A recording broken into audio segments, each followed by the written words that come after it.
Ferguson, c'est juste un Giroud qui a eu beaucoup de moyens. C'est pour ça qu'il a réussi. De Laurenti pense que le mec, il dépense 1 euro, il meurt. C'est quand même pas de ma faute si je préfère Ronaldinho à Zidane. Que Hatem Ben Arfa n'a rien à envier à Lionel Messi. Si tu me dis que Rudy Garcia il a le niveau pour entraîner le Napoli, alors Balerdi il a le niveau pour jouer au Real Madrid. J'ai pas peur de dire que Bounassar, à son prime, il avait 4 cafous dans chaque orteil.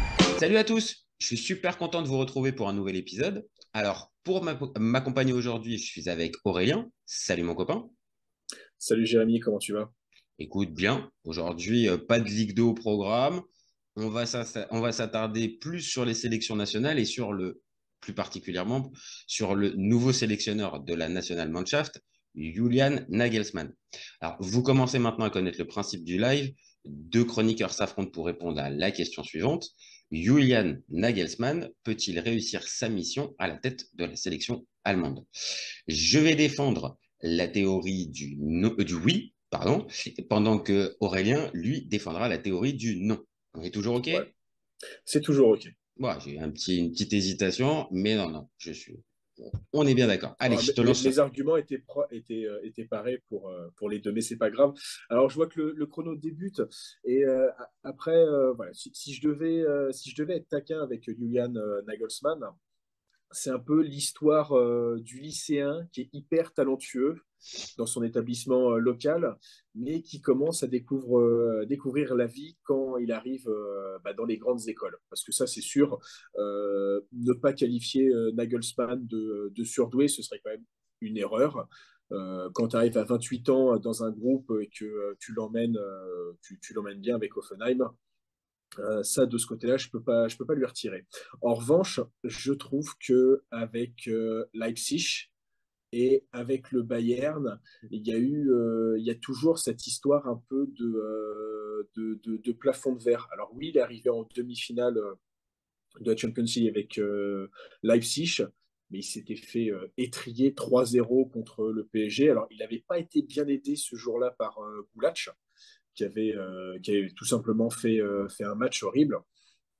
Mais c'est surtout avec le Bayern où on s'attendait à quelque chose d'un peu plus fluide. Parce que si je me souviens bien, quand il se fait virer, il est qualifié en Champions League. Il me semble qu'il est enfin pour les phases éliminatoires. Et qu'en plus, il en avait perdu 0 match. Donc ça, c'était assez fort de café. Maintenant, pourquoi j'ai un peu de mal avec Julian Nagelsmann en sélection, c'est que avec le Bayern, je n'ai pas vu cette surpuissance que peut dégager le Bayern parfois. C'est juste pas. Au-delà de ça, je trouve que dans la sélection a perdu beaucoup de son âme et ça, pourquoi on va peut-être le découvrir durant le débat. Euh, mais attention à lui, voilà. Ok. Bah, après, comme souvent dans ce genre de débat, il y a des arguments que je peux entendre et voire même que je peux partager sur le parcours Nagelsmann. Je vais faire mon avis, mais après, je pense que le débat, on va avoir pas mal de choses à dire. Alors, pour moi, Nagelsmann, il peut réussir sa mission parce qu'il a la carrure. Alors, même si évidemment, tu as parlé du côté un peu surdoué et du côté très précoce du garçon, je pense qu'il a désormais l'expérience pour ce genre de poste. Alors, bien sûr, comme on vient de le dire, très jeune, et on peut se poser la question de sa légitimité sur le banc, surtout quand on sait que généralement, ce poste-là est réservé, on va dire, un peu en récompense d'une certaine carrière. Donc, lui, il tranche un petit peu.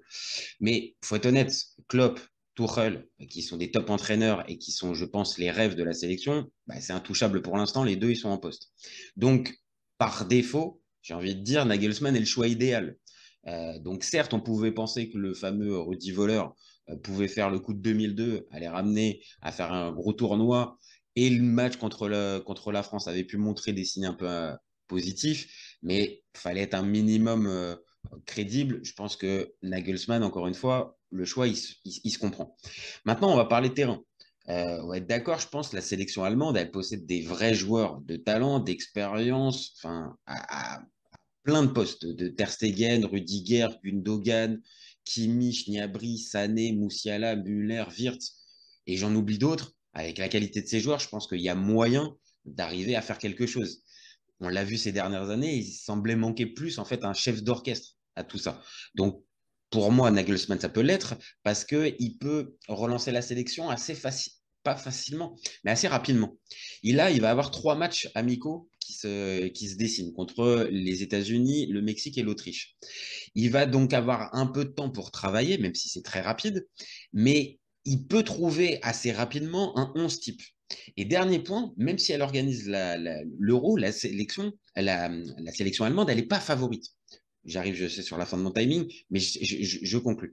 Ils ne sont pas favoris pour cette sélection. Et traditionnellement, la Nationalmannschaft, quand ils ne sont pas favoris, c'est là où ils sont le plus dangereux dans les tournois.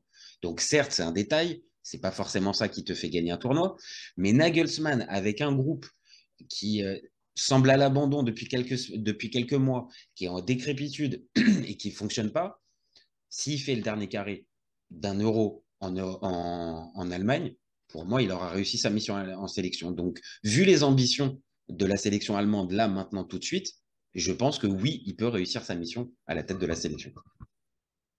Après, est-ce que l'Allemagne n'est pas devenue, ne s'est pas retirée des favoris de son Euro à cause de ses résultats?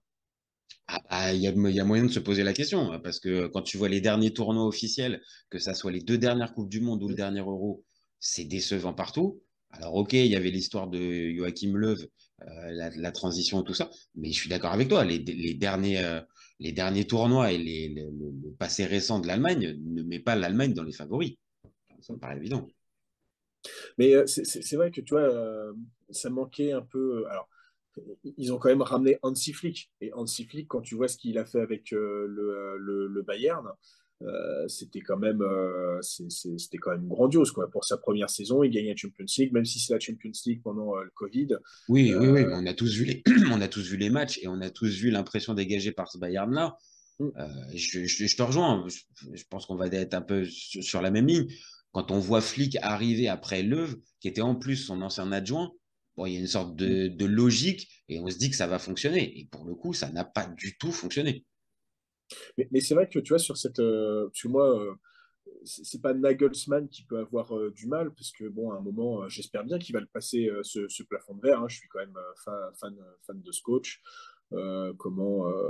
C'est pas comment dire, c'est pas un mec qui révolutionne, Non. mais c'est un mec qui a bien compris les préceptes des autres, aussi bien de Guardiola et tout ça, et c'est pour ça qu'on retrouve quelques similitudes avec plusieurs coachs. Hein. Il a pas qu'un seul, pas qu'un seul modèle, mais mais, mais voilà, il y a ce côté, toi, où sont les Boateng, où sont les Hummels, où sont même malheureusement Neuer, qui est beaucoup trop blessé et qui, tu sens que quand il te manque ton capitaine, c'est terrible. Et Thomas Müller, qui doit être le doyen quasiment de cette sélection. Ah oui, c'est le plus ancien, c'est celui qui a le plus d'expérience. Il a ce rôle de gueulard, mais je trouve qu'il n'arrive pas à emmener les autres avec lui. Je suis d'accord, en fait. Quand j'ai fait la liste là tout à l'heure des joueurs de talent, tu vois, de Moussiala, Sané et tout ça, il y a énormément de joueurs, comme j'ai dit, de talent et de haut niveau.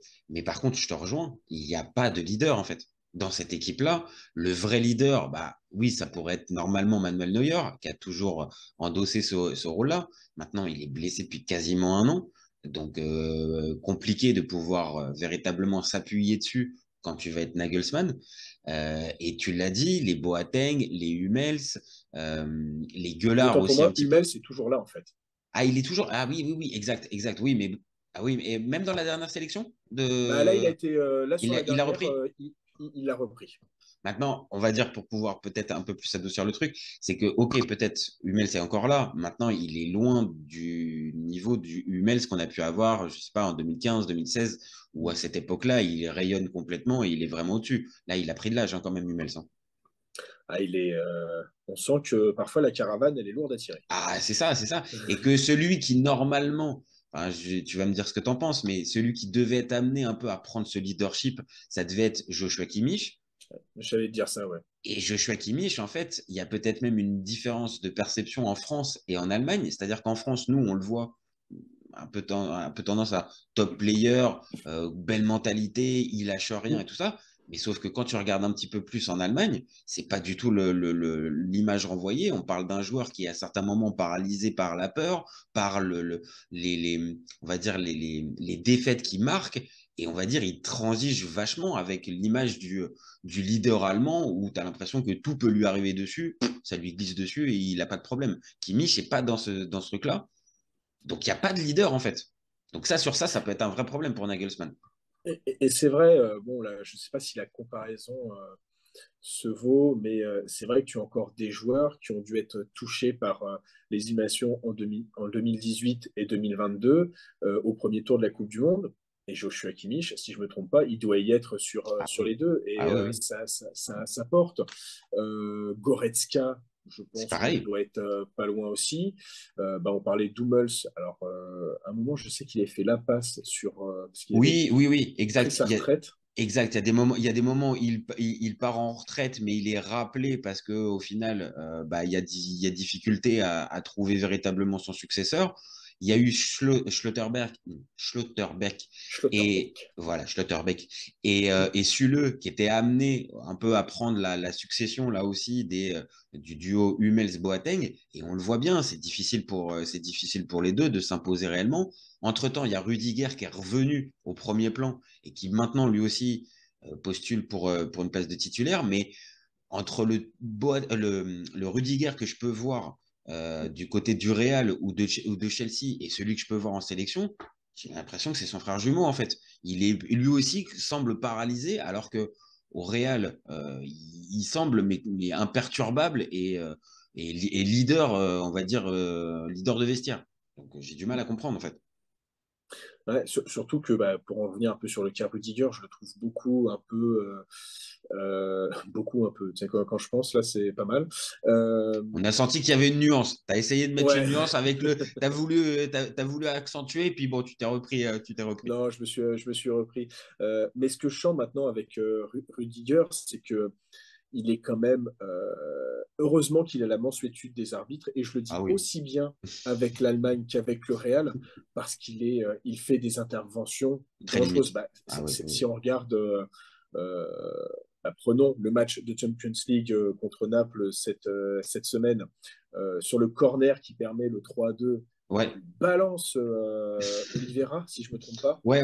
Oliver l'Uruguayen, exact. Et sur le match amical contre la France, qui permet à l'Allemagne de se remettre un peu la tête à l'endroit, parce que je pense que les trois quarts des joueurs français s'en battaient les roustons. C'est bien possible que ce match amical, oui, ça passionnait pas grand monde. Et Le, l'intérêt était plus du côté de l'Allemagne qui recevait en plus c'est que ça. du côté de la sélection française. Je suis d'accord. Tu sens que voilà, il y avait plus ça. Euh, le seul peut-être qu'il y en avait un peu à faire, c'était Griezmann parce qu'il fêtait une sélection. Je ne sais plus qui il dépassait, mais il dépassait. Je crois qu'il rejoignait Henry en termes de sélection. Ouais, Donc je crois que oui, ça me dit quelque chose. Oui, il passait il rejoignait il Henry rejoignait. et il Ouais, était ça doit être capitaine Henri. ce Ça doit soir-là. être Henri, ouais.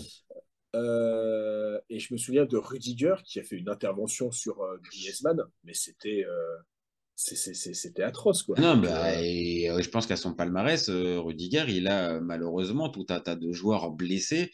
On se rappelle évidemment aussi en finale de Ligue des Champions ce qu'il avait fait c'était à Kevin De Bruyne, où De Bruyne sort complètement, fracture de la pommette ou je sais plus quoi, enfin truc oui, orbital, où il y va, enfin vraiment, il y va comme un boucher en fait. Donc oui, je suis d'accord avec toi, je partage ce côté mansuétude. Alors que certains contacts peuvent être sanctionnés d'un carton jaune, carton rouge, lui, tu as l'impression qu'il a une espèce d'immunité et que bon, il faudra vraiment qu'il découpe le joueur pour prendre le carton rouge. Bon. Mais lui, pour revenir à notre débat, il peut aider, on va dire, normalement, parce mm, qu'il peut incarner ce côté un peu leader, mais je te dis, en sélection, je le vois peu répéter ça pendant la Coupe du Monde. Je l'ai trouvé très neutre et pas du tout avec la même, la même attitude. Donc, c'est vrai que Nagelsmann, il a peu de temps pour pouvoir réussir sa mission et il va être obligé de s'appuyer sur des joueurs. Donc, la vraie question aussi, et tu en as parlé un petit peu, c'est son expérience au Bayern. Est-ce que on va dire, dans les relations qu'il a pu garder avec certains joueurs, est-ce que ça ne va pas poser problème? c'est C'est ça, une des hein, questions. quand tu regardes, hein, il y a Goretzka, Mhm. qui est là. Il y a Muller. Je ne sais pas quel rapport il y a avec Muller, parce que ces temps-ci, je crois que c'était toujours un peu conflictuel Bah, Müller, ça a avec toujours été un différents peu entraîneurs. conflictuel avec tous les entraîneurs qui Ouais, sont passés, hein, Muller voilà. est conflictuel. C'est un pur bavarois. Ça, de ce côté-là, Même si euh, tu lui fous un pur bavarois en face, eh ben, il y aura il quand va même s'engueuler. problème. Il y aura quand même problème. Je crois Sané était déjà là quand il est. Ouais, ouais, ouais. Donc il y a Sané, il y a Il y a Gnabry. Musiala. Alors là, Niabri n'a pas été pris, mais parce que je crois qu'il est blessé. Oui, oui, oui, c'est Mais parce qu'il s'est blessé juste avant. Oui, oui, t'as raison. Mais normalement, il y aura Gnabry normalement, aussi. il doit être là. Mais c'est vrai qu'il y a ça aussi, quoi. C'est comment essayer de se faire respecter, parce que Ah oui, c'est c'est ça. Ah ça. bah, Comment arriver à faire croire que tu es la personne idoine sur cette situation, alors qu'il y en a qui t'ont connu au Bayern précédemment, et que on peut pas dire qu'ils aient été que Nagelsmann a rayonné au Bayern. Pour moi, bah, en fait, c'est toute la question. En fait, en me renseignant un petit peu, en lisant un petit peu à droite à gauche en préparant le sujet, on se rend compte que Nagelsmann, il n'a pas non plus eu le vestiaire à dos. Et c'est pas la raison pour laquelle il a été mis sur le côté par le Bayern. C'est vraiment, on va dire, un sentiment général des dirigeants qui voyaient l'équipe ne pas progresser et rester, on va dire, sur un peu des standards qui leur plaisent pas. Et comme on l'a dit un petit peu tout à l'heure, juste avant, avec le côté un peu bavarois et ce côté on veut aller au plus vite, au plus haut, et ben là, à un moment donné, il a fallu trancher et il y avait l'option Tourelle qui était dispo. Et réellement, c'est peut-être ça qui a provoqué plutôt le départ de Nagelsmann plutôt qu'une fissure avec le vestiaire. Maintenant, comme on peut le lire à droite à gauche, on n'est pas non plus dans tous les rapports qu'il a pu avoir avec tous les joueurs. Et donc, c'est pas dit forcément que ça soit tous les joueurs aient vu l'arrivée de Nagelsmann comme une super nouvelle. Maintenant, je le disais moi dans mon avis tranché, il n'y avait pas beaucoup de choix non plus, hein. Donc, faut non, c'est ça. C'est pas. vrai que quand tu regardes, quand j'ai revu Rudi Völler sur le banc de la Nationalmannschaft, d'ailleurs, je crois qu'on dit juste maintenant Mannschaft. Il y a un Ah truc oui, oui, oui, oui, pardon, où la, pardon, pardon. Oui, t'as raison, j'ai dit non, deux fois non. national, mais oui, oui, c'est la Oui, non, Mannschaft. mais je sais qu'ils ont changé le surnom il y a 1 ou 2 ans, grand max. Et au-delà de ça, j'ai l'impression d'être de retour ouais, en 2000 et 2002, Ah bah, où il je avait fait du revois. super bon boulot, hein, Rudy. Il avait amené l'Allemagne en finale. Ah C'était ouais. avec une équipe qui était vraiment pas très très talentueuse, qui avait que Ballack et Kahn comme individualité et qui avait bénéficié d'un bon parcours. Mais voilà, comme tu viens de dire, c'était il y a 20 ans en fait. C'est ça. Et au-delà de ça, c'est vrai que toi, autant je vois, bon, dans les gardiens, tu as des bons gardiens. Dans les défenseurs, pareil, je trouve que ça va. On peut pas dire. Je Tu vois peux arriver à faire Gossens, quelque chose. Tu peux arriver à faire quelque ouais, chose. Tu vois. Gossens, Hummels, Raum, Rudiger, Süle, Tatio, ça va. Tu peux faire quelque chose, ouais. Il y a Voilà, moyen les de. milieux de terrain. Mais là où ça me gêne, c'est au niveau des attaquants. J'adore Niklas Füllkrug, hein. Mhm. Je trouve que c'est. Mais Mais il a certaines limites. Il a certaines limites où dans le sont les côté Miroslav Klose, ouais, où est le Thomas Müller de ses de premières années, 2023. Ouais, de c'est ça. 2010 à 2014. Bon, et là, c'est Kevin Behrens, Kai Havertz, où on sait très bien ce qui fait malheureusement une véritable crise de confiance. Ah ouais. Ah, c'est Je pense compliqué, que hein, Kai Havertz, hein. c'est le joueur qui ne doit pas y aller. Et si on prend dans les postes offensifs, le Roi Sané, c'est peut-être le mec balle au pied, d'un point de vue technique, qui est génial, mais il peut pour un match avec un triplé, il va te croquer la feuille 9 fois sur 10, quoi. Ah, je suis d'accord. Bah, pour l'instant, c'est la limite de ce joueur-là qui n'a jamais passé, on va dire, lui aussi, le cap, les séparant des top players confirmés. C'est-à-dire qu'on voit bien sur certaines actions, et comme tu l'as dit, sur certains matchs, qu'il est au-dessus.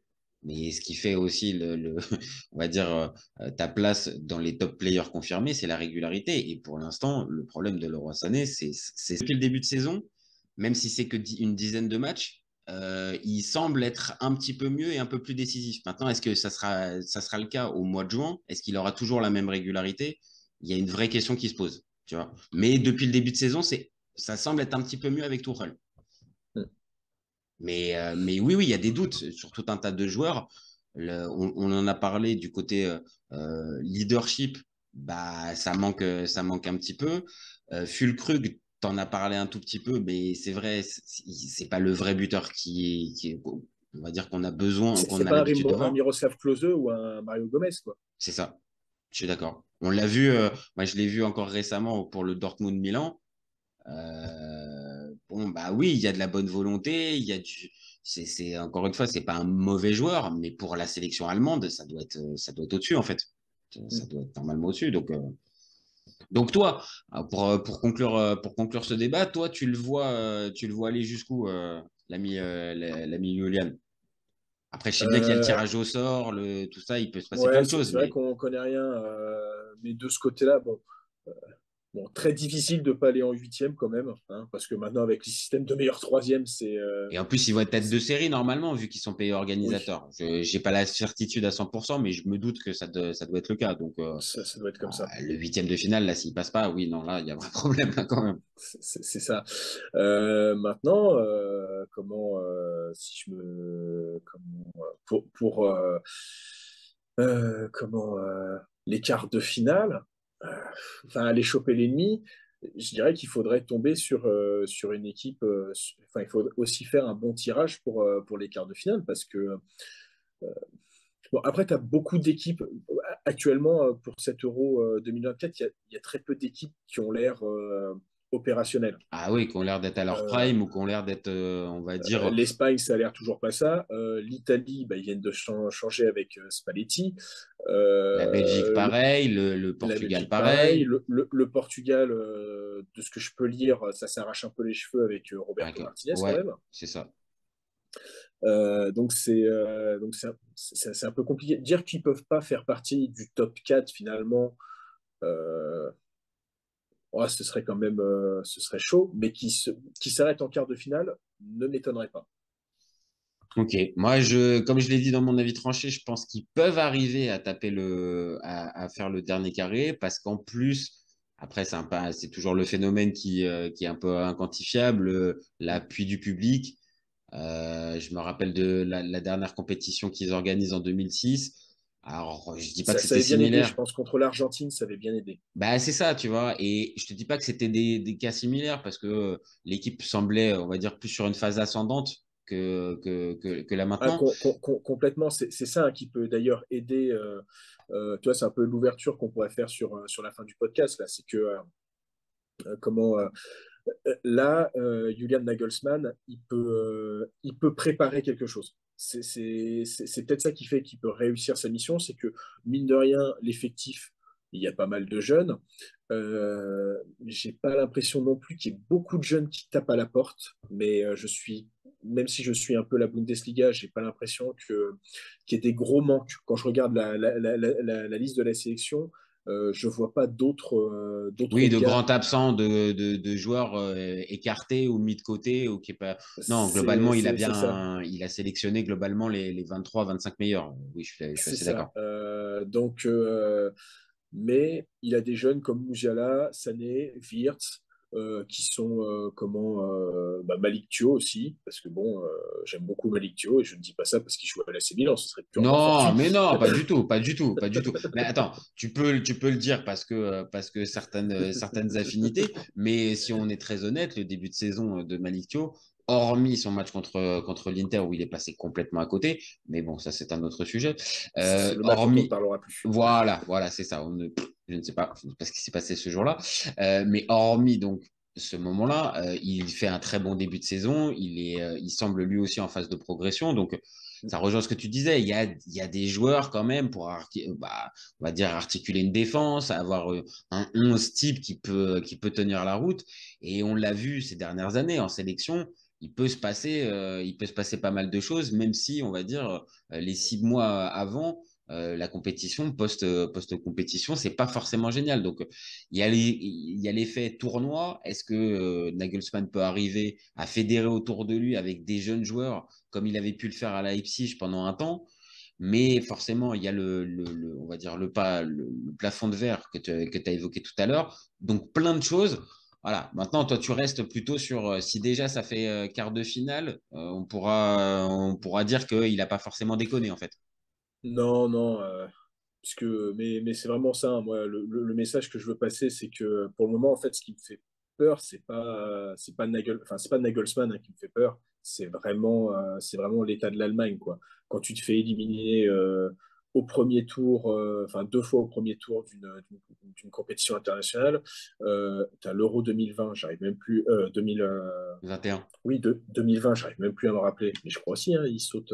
Ah bah, ils sont dans le groupe de la France avec France, Portugal et Hongrie. Ah oui, Et c'est ça, ils se qualifient pour les huitièmes de finale. Les trois se qualifient. Parce que, c'est ça. évidemment, avec Et ils perdent contre l'Angleterre? et ils perdent contre l'Angleterre en huitième C'est sans saveur. Vraiment, mais sans c'est ça. saveur. Oui, c'est vrai, je me rappelle, j'avais vu le match. Voilà, c'est ça.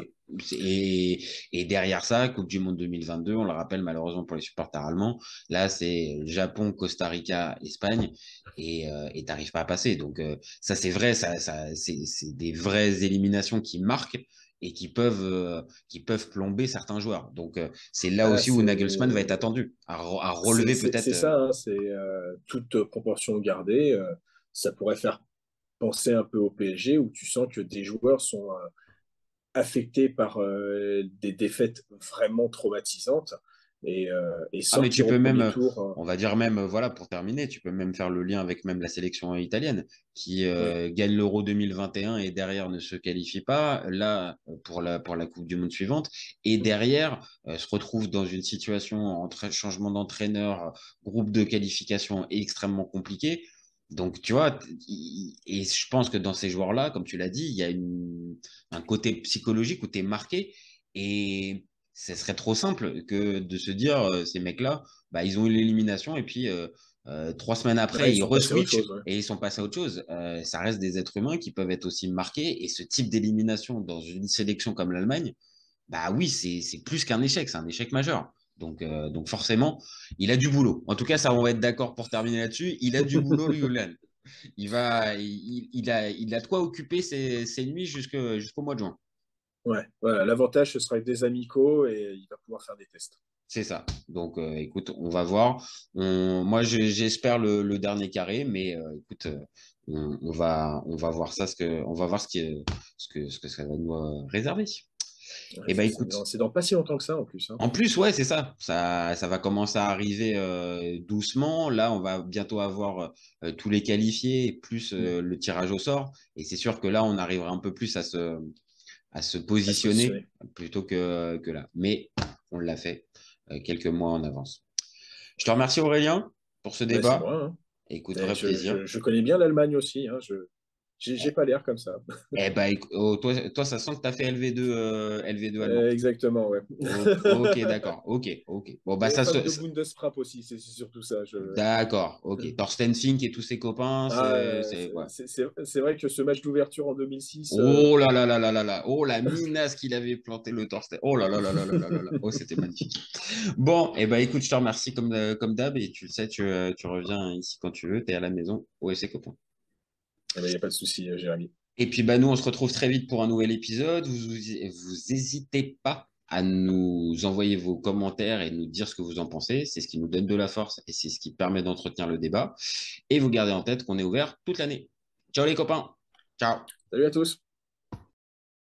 Cet été, il y avait encore des mecs pour dire que Mourinho, c'était l'entraîneur parfait pour le PSG. Pour moi, Giroud est un meilleur neuf que Benzema. J'ai pas peur de dire que Bounassar, à son prime, il avait 4 cafous dans chaque orteil. Marquinhos, capitaine du PSG. Non mais arrête, il a le charisme d'une nuit. Avec un joueur comme Nainggolan, la Belgique sortait la France en 2018. Le débat qui est le meilleur entre Messi et Maradona, alors qu'on sait tous que le meilleur 10 argentin c'est Riquelme. Mais il faut arrêter avec Payet, c'est un grand Je joueur. rappelle Léao du Milan AC est une immense fraude. Entre un choc de Ligue 1 et un choc de MLS, je regarde la MLS. Guardiola, meilleur coach de l'histoire, c'est même pas le meilleur coach de l'histoire du Barça. De Laurenti pense que le mec, il dépense 1 euro, il meurt. Merci pour les travaux, Kylian. Maintenant, tu peux aller au Real. Totti, pour moi, c'est un meilleur joueur qu'Alessandro Del Piero. Entre Lizarazu et Candela, je prends Candela. Elle a dit qu'il c'était pas partie des meilleurs du football.